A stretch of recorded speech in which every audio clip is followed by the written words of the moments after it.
Salut à tous, j'espère que vous allez bien. Aujourd'hui, on va parler de l'arrivée enfin, il est arrivé, l'élu, Roberto Lewandowski. On en parle de suite.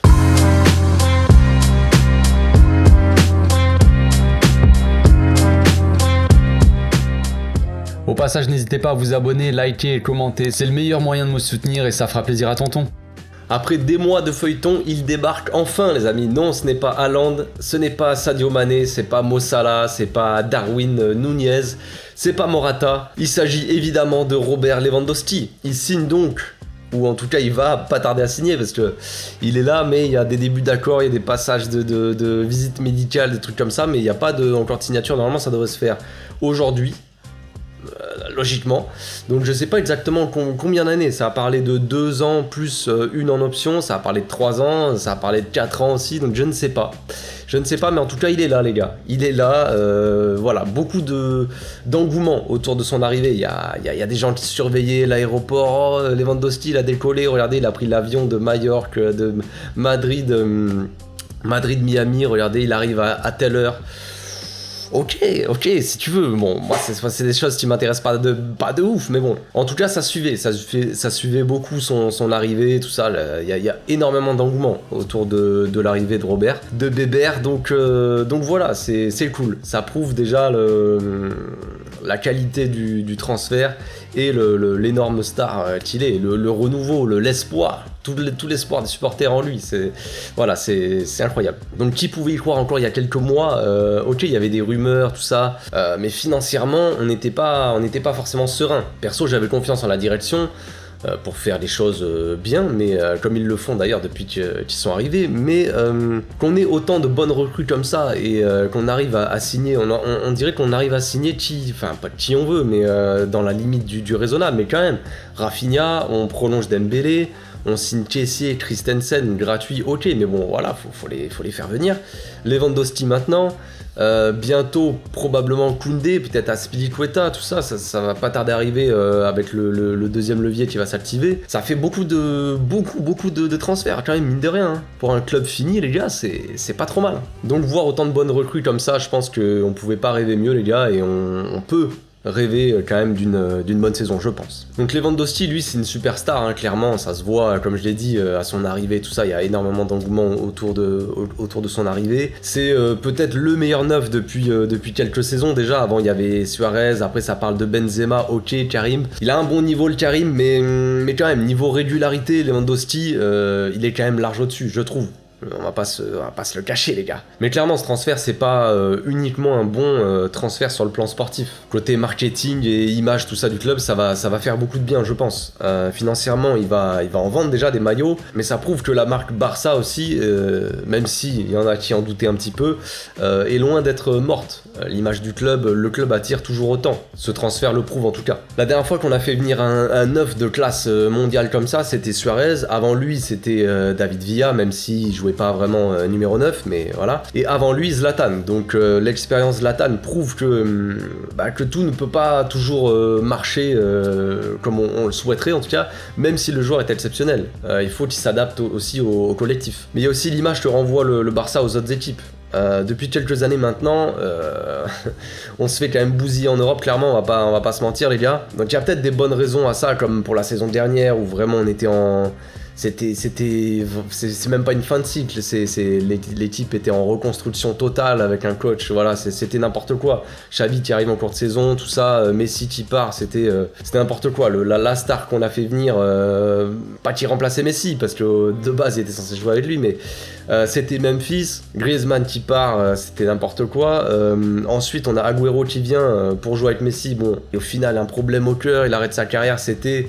Franchement les gars, beaucoup de blessures, en dessous Fati, Dembélé, machin qui revient après, on fait un mercato d'hiver, enfin voilà, c'était pas les conditions idéales on va dire, donc il y avait des bonnes raisons, mais les saisons d'avant, il n'y avait pas vraiment de raisons, des bonnes raisons en tout cas aux humiliations on va dire. Donc voilà, en tout cas le Barça faisait un peu moins peur on va dire ces dernières années. Tu prends le Barça Barça de 2015 par exemple et le Barça de 2021, les gars, c'est pas la même ambiance dans le vestiaire adverse, hein.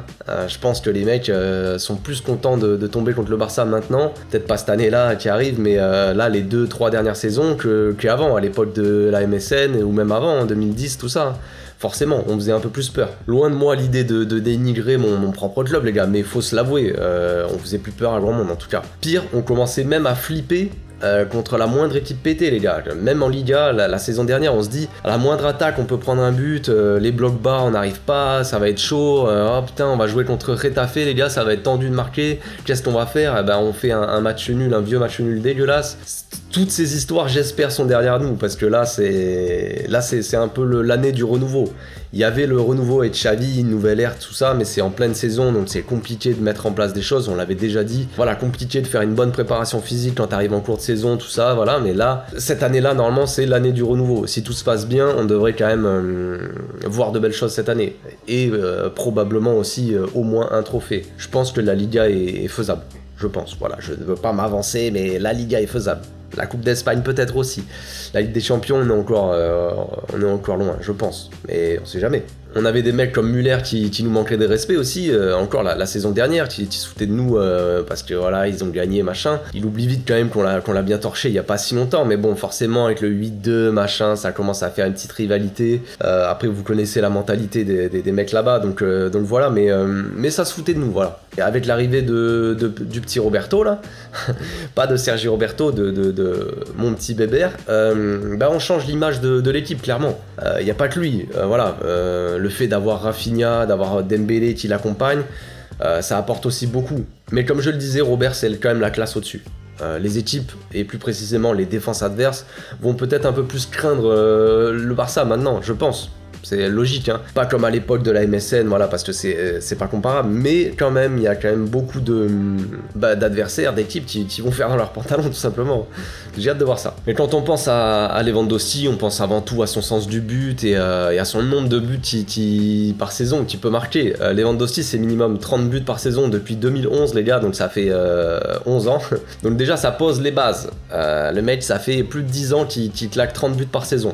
Voilà, donc niveau régularité, comme je disais tout à l'heure, voilà, c'est difficile de faire mieux. Forcément, il y a Messi, il y a Ronaldo aussi. Mais voilà, on prenait Benzema, je sais plus en quelle année, peut-être 2017, il a mis 5 buts en Liga. Bon, voilà, on va pas se moquer, les gars. Loin de moi l'idée de me moquer de Karim, mais quand même un petit peu, ouais. Donc les 3 dernières saisons, le Robert, il a mis 57 buts en 56 matchs la saison dernière. Avant, 56 buts en 50 matchs. Et avant ça, 59 buts en 53 matchs. Donc, vous voyez un peu les stats. Voilà, c'est pas nouveau, on sait que Lewandowski c'est un excellent buteur, voilà, qui claque une cinquantaine de buts par saison ces dernières années, mais ça veut pas dire qu'il va débarquer et claquer non plus 50 buts directs, le gars, mais c'est un gars régulier qui marque toujours, c'est son quotidien, c'est son dada, que ça soit contre une petite équipe lambda ou même en demi-finale de Ligue des Champions, il peut claquer des quadruplés contre le Real par exemple. Bon, ça c'est une autre histoire. Après, on peut avoir quelques doutes. Le gars arrive peut-être à son top, on va dire, au niveau des stats, tout ça, voilà, il est peut-être au top de sa carrière, mais quand même il est plus proche de la fin. Après, il y a des joueurs comme ça, il y a des joueurs, leur top de carrière c'est 25-26 ans, et t'as des mecs qui on dirait, qui vieillissent pas, et qui arrivent à 33 ans, ils sont toujours monstrueux. On prend l'exemple de Lewandowski par exemple, voilà, et de Messi par exemple. Messi, on s'est dit, moi, quand je suivais Messi au Barça, on se disait, peut-être arrivé à 30 ans, il va commencer à baisser le niveau un peu, marquer moins de buts, ou être moins décisif. Pas du tout.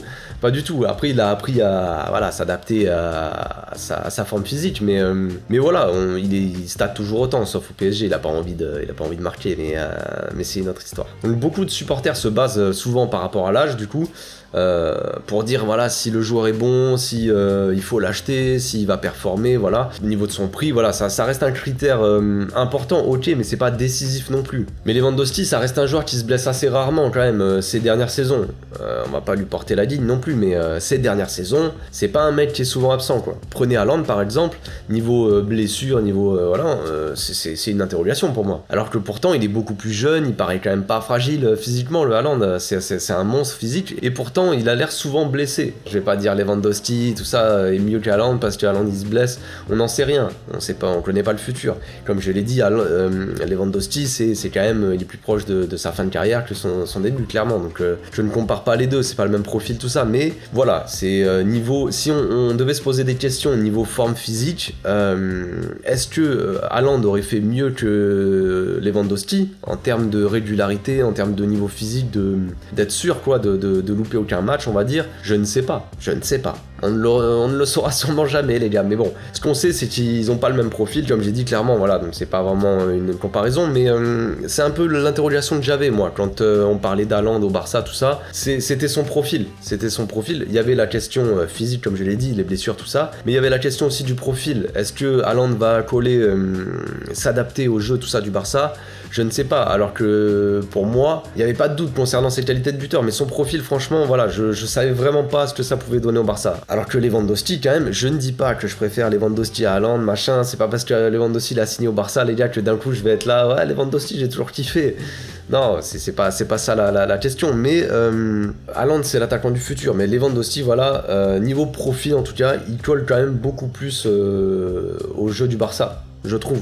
Je pense que vous serez d'accord avec moi. On sait aussi que le Barça, c'est une équipe très jeune qui a besoin d'être encadrée par des joueurs d'expérience. Les joueurs d'expérience, je parle pas de Piqué, mais c'est là que le Bébert il intervient. Le gars a remporté des trophées à l'appel, que ça soit avec Dortmund ou même il est arrivé en demi-finale en finale même contre le Bayern en Ligue des Champions. Et après il a remporté la Ligue des Champions de le Bayern. Voilà, il a eu des coachs comme Klopp, comme Guardiola qui ont quand même plus ou moins la même philosophie, mais qui ne l'applique pas de la même façon. Klopp, c'est un jeu un peu plus direct, alors que Guardiola, bah voilà, vous connaissez les gars, mais voilà, en plus de l'expérience, il dégage quand même beaucoup de confiance en lui. Comme le montrent ses premiers mots, il est arrivé, il a dit on va gagner des trophées, je suis un joueur de classe mondiale, machin. Le gars a pleine confiance en lui, il arrive, il va dire bonjour aux joueurs, il tape dans les mains, vas-y, il rentre un peu la tête haute, tu vois, il a pas la tête baissée, genre, on va dire, ah non, voilà, il a l'air d'être en confiance, c'est quelqu'un de sûr de lui, genre, et ça va faire du bien à l'équipe aussi. On est en manque de confiance, on est en manque de cojones, donc ça fait quelques saisons maintenant, et la confiance ça se transmet, les gars. Peut-être que les joueurs qui y a autour de lui auront peut-être moins peur de ne pas marquer ou de ne pas réussir à gagner un match. Comme je disais tout à l'heure, si un match il est bloqué, bloc bas, machin, on n'arrive pas à marquer, ça c'est le genre de joueur, Lewandowski, qui peut marquer n'importe comment. Voilà, on le sait que cette équipe elle est en proie au doute dès qu'elle avait du mal à marquer, se reposer sur Messi beaucoup, jusqu'à ce qu'il parte du coup, et qu'il n'y ait plus personne sur qui se reposer. Alors il y avait Memphis, tout ça, mais voilà, c'est assez léger, on va dire, tu peux pas vraiment te reposer sur Memphis. Je pense pas que ça soit vraiment la bonne idée. Je ne dénigre pas le joueur, il est très bon, mais voilà, on peut pas comparer, voilà, ça n'a rien à voir. Donc la saison dernière, ils ont un peu appris ou commencé à apprendre à se reposer un peu sur le collectif, en tout cas depuis l'arrivée de Xavi, c'est ce que Xavi essaie de mettre en place. Mais même si l'équipe c'est avant tout un collectif, si t'as pas un joueur comme ça de classe mondiale devant, qui va faire des différences, bah tu vas jamais très loin. En Ligue des Champions je parle, ou même en Liga, voilà, la Liga c'est long. Le championnat est long, il y a beaucoup de journées, il y a de plus en plus de matchs avec les trêves internationales, les trucs, les trophées qui servent à rien. Cette année il y a la Coupe du Monde. Voilà, les saisons sont longues. Et pour aller loin et être performant jusqu'au bout, il te faut des mecs comme ça, des tueurs devant. On l'avait déjà dit dans d'autres vidéos, il faut un tueur devant. Et il est là le tueur. On mettait beaucoup d'espoir en Ansu Fati, qui se mettait la pression, qui revient, qui se rechute, qui se blesse et tout. Après beaucoup de pression sur Dembélé, après on va tout miser sur Pedri, machin. Voilà, mais ces gars-là sont jeunes. Beaucoup de pression sur Ferran Torres aussi, on l'oublie, mais Ferran Torres, les gars, il est plus jeune que Araujo. Donc bref, c'est compliqué pour les jeunes. Il y en a, ils supportent pas forcément toujours la pression. Là, Robert, il arrive, mettez-moi la pression sur les épaules, les gars. Je gère. On le voit avec Benzema au Real, qui porte l'équipe quasiment à lui tout seul, avec peut-être Modric, Casemiro et tout ça, mais quand même Benzema prend beaucoup ses responsabilités depuis qu'il est capitaine. Le gars prend toute la pression sur lui, il porte l'équipe à lui tout seul. Mais voilà, maintenant il aura le Benzema, il aura un vrai concurrent en face. Ça va pas être la même, je pense. Parce que s'il claque 50 buts pour sa première saison, j'y crois pas trop quand même, on va pas s'exciter. Mais voilà, s'il claque une trentaine de buts, déjà ça va être différent, les gars, ça va pas on aura un vrai buteur, parce que les gars, je sais pas combien finit Memphis en termes de buts, ou même au bas, ça doit être autour de 10 buts. Bon, au bas, il est arrivé, il a joué que 6 mois, mais voilà, 10 buts pour un attaquant, si tu te reposes sur lui pour marquer, c'est compliqué, c'est très compliqué, donc voilà. Donc il y aura une concurrence forte peut-être entre Benzema et Lewandowski, une sorte de petite revanche aussi, question de ballon d'or, Benzema il va choper son ballon d'or à la fin de l'année, Robert il aurait dû l'avoir, il l'a pas eu pour des raisons obscures, donc voilà, ça va forcément se chauffer, le Robert il va vouloir choper son ballon d'or au bout d'un moment. Je veux dire, un joueur comme ça, il veut absolument avoir le ballon d'or. Il a déjà eu des trophées The Best, je crois, mais il lui manque le ballon d'or. Il va essayer de l'avoir. Ça reste un compétiteur, il va tout faire pour l'avoir. Donc, ça passe par une Ligue des Champions, donc ça passera par de la motivation extrême. Ça va être lourd cette année, les gars, ça va être lourd. Après, collectivement, qu'est-ce que ça change ? Comme je l'ai dit, au niveau mental, il va apporter sa confiance et son expérience, ok, mais niveau compréhension du jeu, il ne devrait pas avoir de soucis non plus, car il était à la bonne école, comme j'ai dit, avec Guardiola. Maintenant, il faut se fondre dans le collectif, et généralement être une star, c'est pas signe forcément de réussite. Regardez avec Zlatan, c'était pas signe de réussite direct, même s'il avait pas loupé sa première saison et sa seule saison. Voilà, il avait pas staté, on pouvait s'attendre à 30-40 buts de Zlatan, il avait marqué 21 buts je crois, un truc comme ça. C'était le correct pour une première saison, hein, donc on va pas non plus s'enflammer, on va pas mettre trop d'attentes aussi sur Lewandowski, on va pas être déçu pour pas être déçu en fin de saison. Mais en tout cas, il a tous les outils pour réussir ici. Il a un collectif jeune et motivé qui a envie de gagner des trophées et à nouveau monter le club au sommet, j'ai envie de dire. Voilà, tous les jeunes qui sont actuellement au Barça, ils ont vu ce Barça-là il y a 10 ans être au sommet de l'Europe, sommet du monde, de tout ce que tu veux, avec un jeu incroyable, une équipe de fous. Maintenant, Xavi est revenu, c'est lui le coach. Il y a ce truc-là aussi de rappel de cette époque-là. Voilà, les joueurs sont motivés, ils ont vu, ils sont fans. Imaginez-vous, on est tous fans du Barça. On joue pour notre club qu'on aime, parce que les mecs sont footballeurs au Barça, mais ils kiffent en plus ce club. Et voilà, t'as forcément envie de remettre ton club au sommet, c'est tout.